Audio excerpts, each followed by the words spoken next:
dear students, in this video we will be learn about and one of the most important topic of our chapter number 10, reproduction in plants.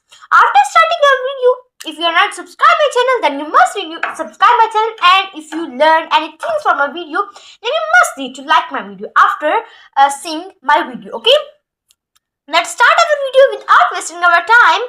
So today our topic is artificial propagation. At first, I will tell you the introduction of artificial propagation. That what is artificial propagation? At first, I will tell you artificial propagation in my own words.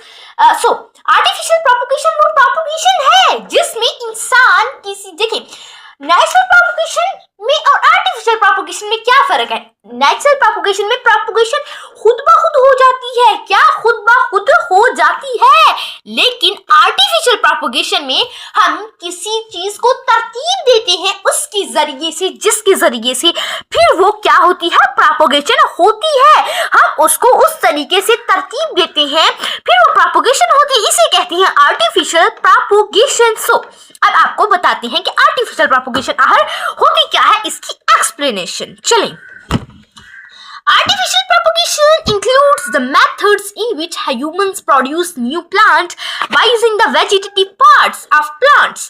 यानी artificial propagation में शामिल है वो तरीके जिसमें इंसान खुद जो है वो एक पौधे की vegetative parts में क्या शामिल है? vegetative parts में तीन चीजें शामिल है। पहले नंबर पर हमारे पास शामिल है जो है लीफ, स्टेम एंड रूट। ठीक है, तीन चीजें इसमें क्या है, इंक्लूड है। नेक्स्ट आता है it includes techniques such as cutting, grafting और tissue culture। इसमें शामिल है कौन से तरीके, कौन सी टेक्निक्स? कट करके प्रोपगेशन करना। नेक्स्ट आता है ग्राफ्टिंग करना, यानी पेरेंट प्लांट से एक स्टेम उतारकर दूसरे पौधे में लगाना और उन्होंने मिलकर उनका एक होकर एक पौधा बनाना, ये होता है हमारे पास ग्राफ्टिंग। अब हमारे पास आता है इसमें यहाँ की टिश्यू कल्चर भी शामिल हो सकता है। Artificial propagation is used to cultivate plants with desirable characteristics are to increase crop production। ये जो artificial propagation होती है ये प्लांट को कल्टीवेट करने के लिए होती है, एक डिजायरेबल, एक ऐसी इनकी में जो खसूसियात होती हैं उनकी खसूसियात के मुताबिक इनको कल्टीवेट करना होता है आर्टिफिशियल प्रोपगेशन, या इनकी क्रॉप, इनकी जो फसल होती है उसकी प्रोडक्शन को, इसकी पैदावार को ज्यादा करना होता है, इंक्रीज करना होता है। ये होता है हमारे पास artificial propagation. The following two are the most common methods of artificial propagation. Next दो तरीके दिए गए हैं, ये दो बहुत अहम तरीके हैं क्या करने की, इसके जरिए से हम क्या कर सकते हैं, आर्टिफिशियल प्रोपगेशन कर सकते हैं। पहले नंबर पर हमारे पास जो वे आता है, जो तरीका आता है वो है कटिंग, यानी कटिंग के जरिए से कट करके किसी चीज जो है प्लांट्स की स्टेम को कैसे प्रोपगेशन हो सकती है। देखिए इन सम प्लांट्स, कुछ पौधों में a piece of stem or a piece of root can form a new plant। जो होता है ना, कुछ प्लांट्स में एक स्टेम यानी तने या एक जड़ का हिस्सा जो पीस होता है ना, वो एक नया प्लांट बना सकता है, लेकिन कुछ प्लांट में, सम प्लांट में, ठीक है, such a piece of stem or root that are cut from a plant are used to grow new plant is called cutting। यानी इस तरह का जो पीस होता है स्टेम का या जड़ का या रूट का, ये जो कट होता है एक प्लांट्स में, वो एक नया प्लांट्स बनाने के लिए क्या होता है, इस्तेमाल होता है, जिसे हम कहते हैं, क्या कहते हैं, कॉल्ड कटिंग। हमारे पास जो डेफिनेशन है कटिंग की वो इधर से लेकर इधर तक हमारे पास डेफिनेशन है कटिंग की। अब हमारे पास आता है cutting are widely used to propagative house plant, ornamentals, tree and shrub, arts and some fruit crops. जो कटिंग होती है ये तेजी से प्रोपगेट करती है हाउस में, घर जो में प्लांट्स लगाते हैं, ऑर्नामेंटल्स जो प्लांट होते हैं, दरख्त जो होते हैं, और शर्ब जो होते हैं, कुछ फ्रूट की फसलें होती हैं ना, उनकी अगर उनकी वो कटिंग की जा सकती है उनकी, जिसके ठीक है, और तेजी से बढ़ते हैं। Roses and grapevines are grown from stem cutting. जो रोज होते हैं, गुलाब का पौधा होता है और ग्रेपविंस होता है, कि प्लांट दो होती है ना, जो ये इनकी स्टेम कट करें तो फिर ये क्या होते हैं, ग्रो होते हैं, आगे ऊपर बढ़ते हैं। चलिए फिर ये स्टेम की कटिंग से बढ़ते हैं, एक पौधा बनता है। Sweet potato is grown from root cutting. जो स्वीट पोटैटो होता है, जो मीठा पोटैटो आलू होता है, वो रूट यानी जड़ों की कटिंग से बनता है। सो फ्रेंड्स, यहाँ डिस्क्राइब किया गया है वेजिटेटिव प्रोपगेशन में कटिंग करने का क्या तरीका है। देखिए, ये पेरेंट प्लांट था, मिसाल ले लें कि ये जो है एक रोज का प्लांट था। रोज के प्लांट से एक बड़ी सी हमने ईयर से स्टेम को कट कर लिया। जब हमने इसको कट कर लिया, एक नया गमला लिया, उसमें इसको दबा दिया, फिर क्या होगा, फिर इससे जड़ें निकलेंगी और जो है वो शाखें निकलेंगी और ये एक नया अकेला पौधा बन जाएगा। ये तरीका होता है हमारे पास किसी प्लांट को, किसी ऐसे प्लांट को जिसकी आर्टिफिशियल प्रोपगेशन की जा सकती है, उसकी प्रोपगेशन करने का। नेक्स्ट हमारे पास आता है ग्राफ्टिंग। ठीक है, grafting is the joining of two or more plants of the same type to form a single plant. यानी ग्राफ्टिंग वो प्रोसेस है, ग्राफ्टिंग वो अमल है जिसमें दो या दो से ज्यादा प्लांट जो है ना, एक पौधे के हिस्सों को क्या किया जाता है, मिलाया जाता है। क्या मिलाया जाता है, ज्वाइन किया जाता है। वो होते तो एक ही किस्म के हैं, लेकिन उससे एक नया पौधा क्या करने के लिए, बनाने के लिए, एक सिंगल, एक अकेला, एक नया पौधा बनाने के लिए दो या दो से ज्यादा प्लांट्स के पार्ट्स को जोड़ा जाता है। ठीक है, इन ग्राफ्टिंग में a bud or small stem of one plant is attached to the root or stem of second plant। यार एक बड होता है, एक बड, ये बड ले लिया, एक बड या एक स्मॉल, एक छोटी सी टहनी, इतनी छोटी सी टहनी को लेकर किसी दूसरे पौधे की या तो जड़ से या तो स्टेम से मिलाया जाता है, ज्वाइन किया जाता है। उसे हम कहते हैं, क्या कहते हैं उसे हम कहते हैं ग्राफ्टिंग, एक नया प्लांट बनाने के लिए। Grafting enables to combine the beneficial characteristics of two plants। जो ग्राफ्टिंग है, ये दो पौधों के जो है ना फायदामंद कॉम्बिनेशंस, फायदामंद खसूसियात की कॉम्बिनेशंस को काबिल बनाता है। enables मीन काबिल बनाता है इस काम को। This method is used to propagate almost all commercial fruit trees and almond, palm, cherries, many ornamental trees and shrubs। यानी ये जो प्रोपगेशन का तरीका होता है, ग्राफ्टिंग का तरीका, ये बहुत सारे ऑर्नामेंटल्स, फ्रूट्स वगैरह में, फ्रूट्स ट्रीज वगैरह में और चेरीज में, बहुत सारे ऑर्नामेंटल ट्रीज और शर्ट्स में इस्तेमाल होता है। ये हमारे पास हो गया। अब हम बात करते हैं तीसरी चीज की, वो कौन सी है, वो है नुकसानात। किसके, वेजिटेटिव प्रोपगेशन के नुकसानात और फवाइद।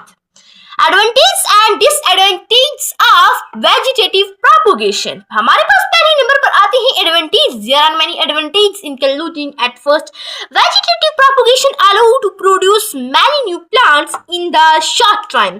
जो वेजिटेटिव प्रोपगेशन है ना, ये बहुत सारे पौधों को कम अरसे में उगने में मदद देती है, प्रोड्यूस होने में, बड़ा होने में या बनने में मदद देती है बहुत ही कम अरसे में। ये इसका एक फवायद हमारे पास हो गया वेजिटेटिव प्रोपगेशन का। The new plant are exactly like the parent plant. जो नया पौधा उगता है ना, वो बिल्कुल उसी पौधे की तरह के होता है जिससे वो प्रोपगेट किया गया होता है, क्योंकि वो एक बीज से नहीं उगाया होता, वो उसी का पार्ट उतार कर जड़ उसकी लगा दी जाती है। देखिए, अगर हम जो है वो क्या हो कि अगर बीज से लगाएं, किसी अमरूद का बीज है, उससे अगर हम लगाएंगे तो उसकी कैरेक्टरिस्टिक्स दोनों पौधों की सेम नहीं होगी। There are many characteristics that will be different in both plants despite they are same type. यानी उनके एक ही किस्म होने के बावजूद वो क्या होंगी, उनमें कैरेक्टरिस्टिक्स क्या होंगी, सेम नहीं होंगी। कुछ तो सेम होंगी, लेकिन ज्यादातर सेम नहीं होंगी। लेकिन यहाँ जो प्रोपगेशन है, यहाँ पेरेंट प्लांट्स की तरह की ही कैरेक्टरिस्टिक्स होगी, किसमें, एक इंडिविजुअल में, एक ऑफस्प्रिंग में। Okay, so they all have the same good characteristics. तो उनकी तमाम जो है ना वो अच्छी कैरेक्टरिस्टिक्स, अच्छी अच्छी खसूसियात होंगी, दिस मीन यूजफुल क्वालिटीज। इसका मतलब है यूजफुल क्वालिटीज जैसा कि लाइक गुड फ्रूट और स्ट्रांग ग्रोथ, अच्छे जो फ्रूट्स हैं या स्ट्रांग अच्छे तरीके से जो ग्रोथ होती है, अच्छे तरीके से जो बढ़ना होता है, और पास एंड द न्यू जनरेशन, ये नई जनरेशन में चला जाता है। यानी इसका मतलब है कि हमने जो वेजिटेटिव प्रोपोगेशन की होती है एक दूसरे प्लांट से, एक पेरेंट प्लांट से दूसरा जो प्लांट होगा, ऐसा नहीं होगा कि वो छोटा रहेगा, उसमें कुछ कमी वगैरह रहेगी, बल्कि वो भी अच्छे तरीके से ग्रो होगा, बिल्कुल अच्छे तरीके से ग्रो होगा, उसमें कोई कमी नहीं रहेगी। लेकिन एक बात है कि उसमें जो करैक्टरिस्टिक्स होंगी, खसूसियात होंगी उसकी, वो बिल्कुल पेरेंट प्लांट की तरह की ही होगी। अब हम बात करते हैं डिसएडवांटेजेस ऑफ वेजिटेटिव प्रोपोगेशन, यानी नुकसानात। पहले हमने फवाइद पढ़े, अब हम नुकसानात इनके पढ़ते हैं। पहले नंबर पर हमारे पास आएगा plants produce through vegetative propagation do not have genetic differences, यानी वो पौधे जो वेजिटेटिव प्रोपोगेशन के जरिए से प्रोड्यूस हुए हों, बने हों, उनमें जनियाती मुख्तलिफात नहीं होती। ठीक है, इन अदर वर्ड्स, यानी दूसरे अल्फाजों में हम ये कह सकते हैं all the offspring are identical. तो तमाम ऑफस्प्रिंग होती हैं जो एक पौधे से जिसकी वेजिटेटिव प्रोपोगेशन करती है, उसका जो ऑफस्प्रिंग होगा वो बिल्कुल पेरेंट प्लांट्स की तरह का होगा, उसमें जनियाती डिफरेंट नहीं होगा, उसकी तमाम कैरेक्टरिस्टिक्स सेम होगी। तो ये बात है, ये नुकसान है इसका, क्योंकि इसकी जो है वो जनियाती कैरेक्टरिस्टिक्स अलग होनी चाहिए, इसकी कैरेक्टरिस्टिक्स अलग होनी चाहिए। जो ऑफस्प्रिंग है वो पेरेंट प्लांट से थोड़ा सा डिफरेंस होना चाहिए। Of course, those are same types, but they should be difference. There should be difference in their genetic information, their genetic characteristics, and characteristics should be different. But if we do vegetative propagation, then there is no difference of genetic information, and offspring is also not different from parent organ plant. Due to it, इसकी वजह से they are equally sensitive to environment changes। यानी देखिए, कुछ characteristics होती हैं थोड़ी सी plant में हो, वो एक टाइप की, जिस तरह से अगर रोज है, क्या है रोज, एक जो है वो रोज है, एक फूल है गुलाब का, वो अगर हम उसकी आधे हिस्से से एक और प्लांट्स उगा लेंगे तो उसमें सेम कैरेक्टरिस्टिक्स होंगी, और जो पेरेंट प्लांट होगा ना, पेरेंट प्लांट की जो मसाली होंगी, जिस तरह से वो इस तरह का मौसम बर्दाश्त नहीं कर सकता, ये होता है वो होता है, वही मसाइल क्या होंगी ऑफस्प्रिंग प्लांट्स में आएंगी। इन्वायरमेंट चेंजेस की मुश्किलात ऑफस्प्रिंग को भी होंगी, जिस तरह से पेरेंट प्लांट्स को होती थी। ठीक है, and prone to the same disease और पेस्ट। इसका यही मतलब है कि उसे सेम डिजीज होगा, वो डिजीज जो पेरेंट प्लांट में होगा वही डिजीज क्या होगा, एक वेजिटेटिव प्रोपोगेशन जिसकी की होगी, उसमें जो क्या होगा, एक ऑफस्प्रिंग होगा, उसमें ही वही प्रॉब्लम होगा जो कि उसके पेरेंट प्लांट में था। उसकी सलाहियत भी उतनी होगी, उसकी कैरेक्टरिस्टिक्स, उसकी जेनेटिक जो है ना वो कैरेक्टरिस्टिक, उसकी जेनेटिक डिफरेंस नहीं होंगे। ये इसके डिसएडवांटेजेस होती हैं हमारे पास वेजिटेटिव प्रोपोगेशन की। चलिए स्टूडेंट्स, आई होप तो आपने ये टॉपिक अच्छे तरीके से समझ लिया होगा, बहुत अच्छे तरीके से। अब हम इसको रिवाइज कर देते हैं आपके ज्यादा से ज्यादा कॉन्सेप्ट क्लियर एंड स्ट्रांग होने के लिए। पास आर्टिफिशियल प्रोपोगेशन वो प्रोपोगेशन होती है जिसमें इंसान मुख्तलिफ तरीके अपनाता है एक क्या करने के लिए, एक पेरेंट प्लांट से ही नया पौधा बनाने के लिए। ये हमारी बात होती है आर्टिफिशियल प्रोपोगेशन। लेकिन अब हम बात करते हैं आर्टिफिशियल प्रोपोगेशन दो किस्म की होती है। हम पहले पढ़ेंगे कटिंग को, फिर पढ़ेंगे ग्राफ्टिंग को। कटिंग का पैराग्राफ तो रहने दें, आप इस एग्जाम्पल से समझें। क्या इस एग्जाम्पल से समझ लेते हैं हम कि एक पौधे का एक हिस्सा कट करके, एक छोटी सी स्टेम कट करके उसको एक गमला लेना है, उस गमले में दबा देना है तो वो एक नया पौधा बन जाएगा। किसके जरिए से? कटिंग के जरिए से। अब हम बात करते हैं ग्राफ्टिंग की। ग्राफ्टिंग में मिसाल ले लें, ये हमारे पास पौधा किसका है? ये हमारे पास पौधा है अमरूद का। ये किसका है? सेब का है। ठीक है, मतलब दोनों तो फ्रूट है ना, लेकिन ये अमरूद के पौधे की एक टहनी उतार लेंगे हम इस, ठीक है, इसकी जो है वो क्या सेकंड प्लांट्स जो है ना उसमें एक पीस लगा देंगे उसका। ये क्या था, सेब का था, जो है वो एप्पल की जो है स्टेम थी, ये आधी स्टेम किसकी है, गावा ट्री की है। तो ये दोनों प्लांट्स मिलकर एक पौधे पर ही दो फल आएंगे। इस तरीके से जो है प्रोपगेशन ये होती है ग्राफ्टिंग से, ठीक है। अब जो है ना प्रोपगेशन के नुकसान भी होते हैं, फवायद भी होते हैं। एडवांटेज में शामिल है कि ये ना ये नए प्लांट्स को बहुत कम अरसे में बना देता है, बहुत कम अरसे में प्रोड्यूस कर देता है, ठीक है।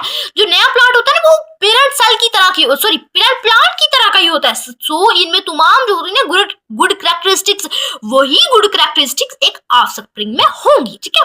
ये इसका मतलब है कि ये जो होता है पौधा वो स्ट्रांग होगा, वो नेक्स्ट जनरेशन से पास कर सके। अब हम पढ़ते हैं इसके डिसएडवांटेज ऑफ किसके पढ़ेंगे हम वेजिटेटिव प्रोपगेशन के, ठीक है। पहले इसका होता है कि ये ना इनकी ये genetic information, sorry genetic difference नहीं होता, जनियाती डिफरेंस नहीं होता ऑफस्प्रिंग में और जो है एक पौधे में, एक पेरेंट प्लांट में, इन्हें जेनेटिक डिफरेंस नहीं होता। दूसरे अल्फाज में ये है कि तमाम ऑफस्प्रिंग जो है ना वो बिल्कुल आइडेंटिकल होते हैं किसके, पेरेंट प्लांट के।